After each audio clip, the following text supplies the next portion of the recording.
Over to Alton because they heard how nice everything was here and how clean the air was and the water and that kind of thing. And so they got over here and they decided to start a meatpacking business. Not here. They started it down the street. In fact, their slaughterhouse was right down the street where McDonald's is now located. Exactly. So they became very well known in the area. And as they began making money, they began investing in real estate. They started a bank, became very prosperous members of the community. Well, in the early 1900s, they decided that they were going to go into the ice business. They wanted to build an ice house here in town. Now, while that doesn't seem like a super lucrative business today, back then it was because, of course, nobody had artificial refrigeration. So you had big units, but people didn't have it in their house. They didn't have refrigerators. You couldn't plug them in. So they had to have ice delivered every day. So you made a lot of money doing this, and they thought this would be a great way to make more money. So they began building exactly where we're going. I'm going to take you in a few minutes. Our first stop is going to be where they began building, and that's where they built, or were going to build their ice plant. Well, when they started to dig this basement that we're going to take you to, they discovered that there was a spring underneath the earth. And as it became bubbling out, I'm sure their first thought was, well, this will be great. We've got an easy water source. And then they smelled the water, which was foul. The water here has a very high sulfur content. So you know what sulfur smells like, right? Rotten eggs. So it was a horrific smell. So they decided to have the water tested. Now, legend has it, and this is the kind of advertising they used to do back in those days, but legend had it that the water, a chemist came in and decided that the water had natural curative powers.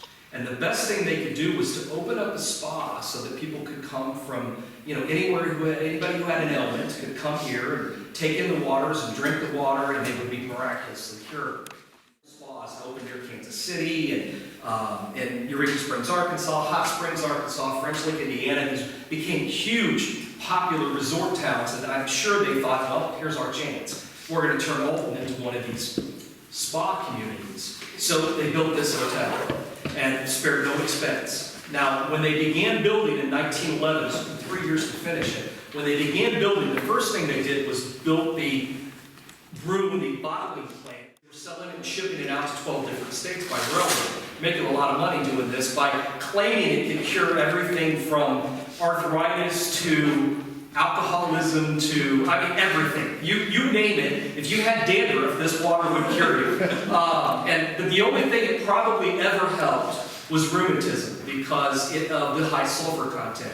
And that was a temporary fix. You might have thrown away your crutches when you left here, but after a week of being at home, you were picking them back up again because it's a temporary thing. But it probably did work because their name spread and the hotel became very well known around the region. And this place stayed in operation until 1965. Now, by that time, by the end of World War II, there was no more coming here to take in the waters or even drinking the water here.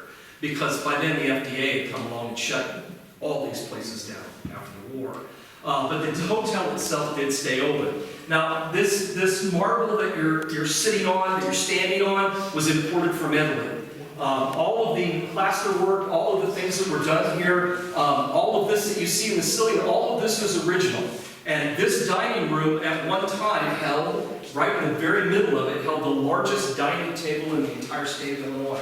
Right back there in that little enclosed area, that's where the string orchestra was every weekend. They played for everybody who came here to dine. This was a fancy place. Every club, social club, from the Elks to the Kiwanis to everybody met at the Mineral Springs.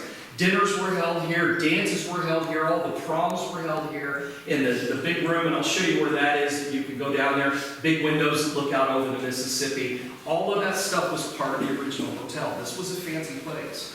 And it was an upscale place until, of course, the war put it into most of the waste of the waters, and people didn't travel much.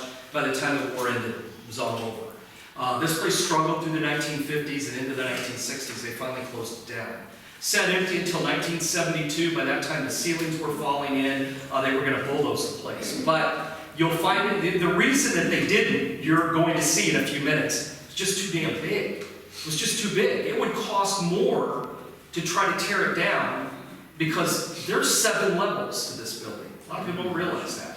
That's how big this place is. And it at one time went all the way from this end of the block to the other end of the block. That was all part of the hotel building. The shops out on the street that were out there were all part of the hotel. The big Steve's Antique building down at the end, that was a parking garage for this hotel. This place is massive. It's cheaper to let it fall down than it was to tear it down.